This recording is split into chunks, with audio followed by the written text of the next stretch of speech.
Sarah had just moved into her new home, tucked away on the outskirts of town. The house, though charming, had an eerie silence that clung to it, almost as if it had witnessed too many years of solitude. On this particular evening, the rain was relentless, pounding against the windows as if nature itself was trying to erase the world outside. Sarah had spent the entire day unpacking, sorting through boxes, and trying to settle into her new life. After a long, exhausting day, she poured herself a cup of tea, hoping to enjoy some peace before bed. As she sat in the dimly lit living room, the world outside seemed to disappear. The only sound was the constant rhythm of the rain. She felt a deep sense of solitude but found comfort in the stillness. The house felt like a sanctuary, away from the chaos of the city. She sank deeper into the couch, closing her eyes for a moment, savoring the quiet that enveloped her. It was the calm before the storm. The sudden shrill of the landline phone cut through the silence, causing her to jump. Her heart raced for a second, startled by the unexpected sound. She had no intention of using the phone, and the idea of it, ringing, seemed odd. Who could be calling her? She hadn't even connected the phone to the line. The realization that it was ringing despite this sent an unsettling chill down her spine. Reluctantly, she stood up and walked to the phone, still unsure about why it was ringing in the first place. She picked it up, her fingers cold against the receiver. For a moment there was only static. Then a voice, soft and breathy, emerged from the other end. "I see you." The voice was barely audible, but it carried an unmistakable sense of menace. Sarah's stomach twisted into a knot. She froze, holding the phone tightly against her ear, her mind racing. Who was it? Why was someone calling her, especially with no introduction? She wasn't expecting any calls, and she had never shared her number with anyone in the area. The voice repeated, this time more clearly. "I see you." A cold sweat began to form on Sarah's skin. She gripped the phone tighter, unable to speak, feeling the weight of the words sink into her chest. 1,000 thoughts raced through her mind. Was this a prank, or something worse? She slammed the receiver back into its cradle, her breath coming in short gasps. The room around her seemed to close in as she tried to process what had just happened. She looked around, but nothing seemed out of the ordinary. The rain continued to beat against the windows, the only sound in the house, but something felt different. The stillness that had once been comforting now felt oppressive, heavy with the unseen. She stood frozen for a few moments, her heart pounding in her chest. The quiet was shattered by another ring of the phone. Sarah's blood ran cold. She couldn't ignore it this time. She slowly picked it up again, dreading what she might hear. "Hello?" she asked, her voice trembling. The voice on the other end didn't speak at first. Then, as if the words were dragged from deep within a hidden darkness, it whispered, "I'm right behind you." Her breath caught in her throat. Her body went rigid with fear. She slowly turned around, expecting to find someone standing in the doorway, but there was no one there. The room was still and empty, just as it had been a moment before. She exhaled slowly, her heart still pounding, trying to convince herself that it had been a trick of the mind, a fluke. But the unease remained, gnawing at her from within. She double-checked all the locks on the doors, the windows. Everything was secure. And yet, she couldn't shake the feeling that something was wrong. Someone was watching her. Sarah's heart pounded in her chest as she slammed the receiver back into its cradle. The words from the caller, "I'm right behind you," echoed in her mind, lingering in the air like an oppressive weight. She stood motionless for a moment, her eyes darting around the room, searching for something, anything, that would make sense of what had just happened. But there was nothing. The room was as still and silent as it had been before the phone, and the rain continued its ceaseless rhythm against the window, offering a strange comfort as the noise filled the air. But no matter how hard she tried to convince herself that it was just a prank, the chilling sensation of being watched refused to leave her. She glanced over her shoulder once more, the hairs on the back of her neck standing up. Her gaze swept across the dark room. No one. The house was empty, The only company she had was the soft whisper of the wind outside. She stepped back from the phone, her thoughts spinning in a dizzying circle. What could it have been? Who would know she was in this house? She was new to the area, barely had any neighbors, and hadn't given her number out to anyone. Still, the dread that gripped her wasn't easily shaken. Sarah felt her pulse quicken as she stood in the middle of the room, torn between wanting to lock herself away in the bedroom and forcing herself to check every corner of the house. She forced herself to act. With quick steps, she went to the front door and checked the lock, then the back door, the windows, anything that could be a potential entry point. Everything was secure. The house, although old, was sturdy. It had been built to withstand storms like this, yet no amount of security could quell the gnawing fear in the pit of her stomach. The phone call, though brief, had shaken her to her core. "I'm right behind you." Those words kept playing, over and over in her mind. Had she imagined it? No. It had been real. She had heard it, and the voice, though distorted and faint, had a clarity to it. The terror she felt wasn't just from the phone call, but from the unsettling certainty that someone was indeed watching her. Her rational mind kept trying to make sense of it, trying to convince her that it was a fluke, maybe a wrong number, or someone playing a twisted joke. But deep inside, she couldn't shake the feeling that something far worse was at play. She moved to the living room window, pulling back the curtain slightly to peer outside. The rain, now falling in torrents, obscured her view, and the street outside seemed deserted. The dim light from the street lamp barely pierced the darkened night, and no one walked along the road. There was no movement, just silence. Despite the quiet, Sarah couldn't shake the oppressive sense that something or someone was waiting just beyond her reach. She checked her phone once again, hoping that perhaps there had been some explanation for the call, but there were no missed calls or messages. It was as if the world had gone still save for the storm. She took a deep breath, trying to calm herself. There had to be a logical explanation, right? But then the phone rang again. Her hand shot out, almost instinctively, to grab it. This time, she didn't wait for the voice to speak. She held the receiver in a trembling grip, her breath shallow and uneven. A cold shiver ran down her spine, her fingers tight around the plastic. As the seconds dragged on, the silence between the two of them felt almost unbearable. Finally, the voice came again, even more clearly than before. "I'm right behind you.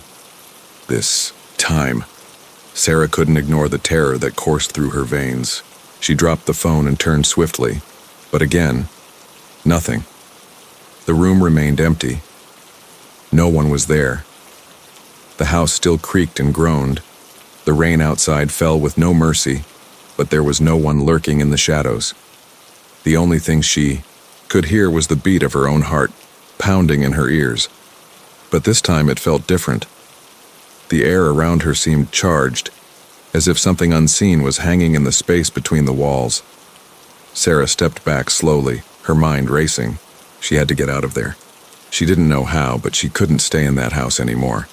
Not with that feeling lingering like a storm ready to break. The front door.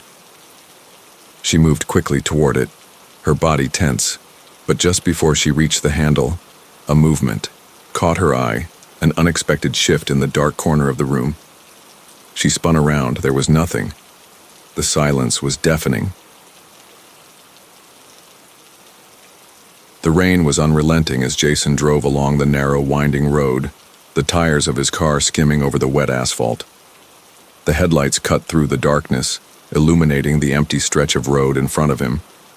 The storm had come out of nowhere, turning a clear evening into a torrential downpour in a matter of minutes. Jason had been on the road for hours, traveling through the countryside on his way to his next destination. But now, with the rain pouring down in sheets, the world outside felt like a shadowy blur. Jason had never liked driving at night, especially in these conditions. The rain made everything look like a distorted reflection, and the road seemed endless. As the miles stretched on, he began to grow weary, his eyes heavy with fatigue. He thought about pulling over and finding a place to rest for the night, but then something caught his attention. In the distance, He saw a figure standing by the side of the road, drenched in the rain. A woman. She was waving her arms frantically, her face pale and desperate. Jason's heart skipped a beat. He wasn't sure if he should stop, but the sight of her, alone in the storm, made him hesitate. He slowed the car and pulled over to the side of the road, rolling down the window just enough to speak to her. The woman, soaked to the bone, approached the car. Her clothes clung to her body and her eyes looked wide and frightened. "Can I give you a ride?" Jason asked, trying to keep his voice steady, though he was unsettled by the strange appearance of the woman standing there in the pouring rain. "Yes, please," she said, her voice barely audible above the sound of the rain. "I'm heading to the town just a few miles away. Please, I'm cold." Jason felt a twinge of sympathy and opened the door for her. The woman climbed in, barely saying a word. As they began driving, Jason couldn't help but notice how quiet she was. She sat there in the passenger seat, staring out the window at the dark, rain-swept landscape. The silence felt heavy, almost suffocating. Jason tried to make small talk, but the woman only responded with short, one-word answers. Her unease was palpable, and it made Jason feel uneasy too. She didn't seem like someone who should be out here, alone in the middle of nowhere at this hour. As the minutes passed, the tension in the car grew. Jason asked her again where she was going, and she gave him an address. It was a small town, a few miles up the road. He wasn't familiar with it, but he didn't think much of it at the time. It wasn't until they got closer that he started to feel something wasn't quite right. Jason drove carefully through the night, his headlights cutting through the thick fog and heavy rain. The windshield wipers worked furiously, their rhythm almost hypnotic against the barrage of water hitting the glass. The road stretched endlessly before him, with no sign of civilization in sight. The storm had picked up unexpectedly, and he regretted not stopping at the last town for the night. Now he was far from anywhere familiar, and all he wanted was to reach a safe place to rest. As he rounded a bend in the road, a figure appeared out of the mist.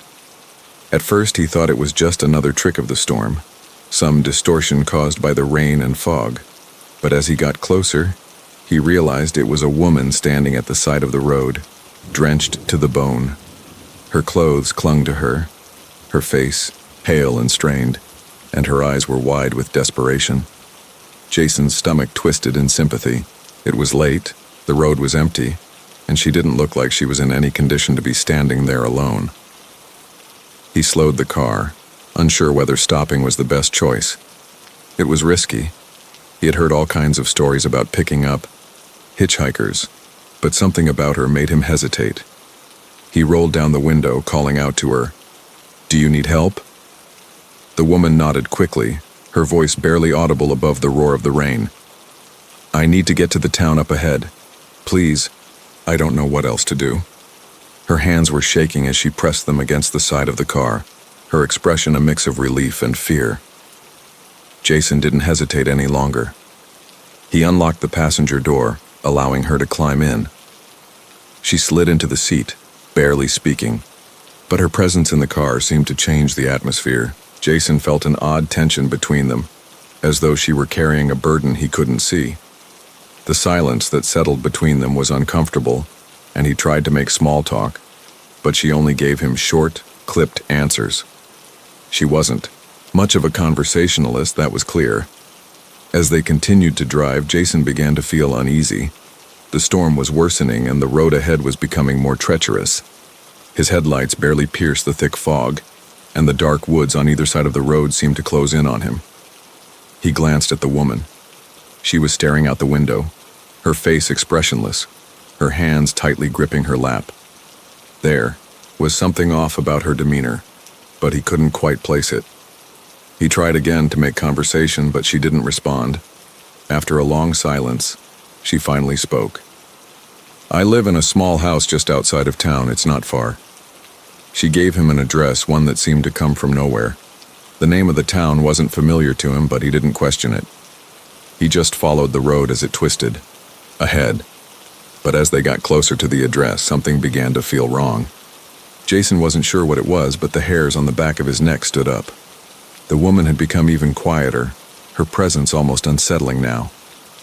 When they finally arrived at the location she had given, Jason was struck by what he saw. The house was completely abandoned, a dilapidated structure barely standing against the elements. The windows were boarded up, the front yard overgrown with weeds, and there was no sign of life. Jason's mind raced. The woman had told him she lived here, but this was clearly no place for anyone to live. He turned to ask her if she was sure this was the right place, but when he looked at the passenger seat, the woman was gone. She had vanished without a trace, as if she had never been there at all. Tom had been on the road for hours, his truck tires humming over the rain-soaked highway. The storm had picked up speed, the rain blurring his vision as the wipers struggled to clear the windshield. His eyes were growing heavy from exhaustion, the miles stretching on endlessly before him. He had been driving all day and his body was starting to rebel against the fatigue. He needed rest. When he saw the flickering neon sign in the distance, he didn't hesitate. A small motel sat at the side of the road, its dim lights casting eerie shadows against the pouring rain. It wasn't the most inviting place, far from it, but it was a place to sleep. And that was all Tom needed. He could deal with the rundown appearance tomorrow. The lobby was quiet, empty save for the elderly clerk behind the counter. The woman didn't seem particularly interested in checking him in, as if this was a routine she'd performed 1,000 times before. Her tired eyes barely lifted from the desk as she handed Tom the key to room number 6. He thanked her and made his way down the dark, quiet hallway to his room. The smell of stale air and mildew hit him as he opened the door. The room was small, dimly lit by a single lamp on the nightstand. The bedspread was threadbare, the curtains barely hanging on their hooks. Tom didn't care. He was too tired to think about the state of the room. He collapsed onto the bed, the rain pounding against the windows and the distant sound of thunder adding to the storm's chaotic symphony. He closed his eyes and let the sound of the rain lull him into sleep, his muscles aching from the long hours on the road. But then in the dead of the night something woke him. A scratching noise, faint at first but unmistakable. It sounded like nails on wood, the soft, rhythmic sound coming from the closet. Tom opened his eyes, his heart racing. For a moment he tried to convince himself it was nothing. Just the wind, the building settling. But as the noise grew louder, his unease began to mount. He sat up, his muscles tense, his eyes scanning the room. The rain continued its relentless barrage against the window, but the scratching persisted, growing more frantic, as if something, or someone, was trying to get out. Tom was relieved when he saw the lights of the motel glowing faintly through the thick rain. He had been on the road for hours, his body aching with fatigue, and all he wanted was a bed to sleep in. He didn't mind that the motel looked old and run down. At this hour he wasn't picky. He needed rest. The storm had been relentless for hours, and the constant thrum of rain against the truck's roof was starting to wear on him. The neon sign flickered weakly in the storm, casting a dim light over the parking lot as he pulled in. The lobby of the motel was quiet, the air heavy with the smell of mildew. An elderly woman stood behind the counter, her tired eyes barely lifting from the register as she handed Tom the key to room number 7. She didn't say much, just gestured toward the hallway with a slow, deliberate movement. Tom muttered a thanks and made his way to the room, not giving the strange atmosphere much thought. After all, he was too tired to care. He just needed a place to crash for the night. The room, when he entered, was just as he expected. Worn, old, but serviceable. The bedspread was stained, the air stale, and there was a strange mustiness in the corners of the room. Tom barely took notice of the state of the place. He was too tired, too drained to care about the details. He threw his bag on the bed and flopped down, sinking into the thin mattress. The sound of the storm outside became a dull hum as he closed, his eyes the weight of exhaustion pulling him into a deep sleep. But then something disturbed the stillness of the night, a noise. Soft at first, but growing louder. It was scratching, faint at first, like nails dragging across the wood. Tom tried to ignore it, but the sound persisted, growing in intensity until it became almost unbearable. The hair on the back of his neck stood up, his body tensing. He tried to convince himself it was just the storm, maybe the building settling, but the noise didn't stop. Instead, it grew louder, more frantic. It was as if something or someone was trying to get out of the closet. Tom sat up in bed, his heart racing. He stared at the closet, his breath shallow. The noise continued, growing more intense with each passing second. The scratching had turned into a relentless scrabbling, like something trapped, desperate to escape. Tom had driven for miles, the rain hammering relentlessly against the windshield, making it nearly impossible to see the road clearly. His eyes were heavy with fatigue, his body aching from the long hours on the road. He needed to stop, to find a place to sleep, to escape the monotony of endless highway. When he saw the lights of the motel up ahead, he breathed a sigh of relief. It wasn't the best place, nothing fancy, but it would do. The neon sign buzzed in the storm's fury,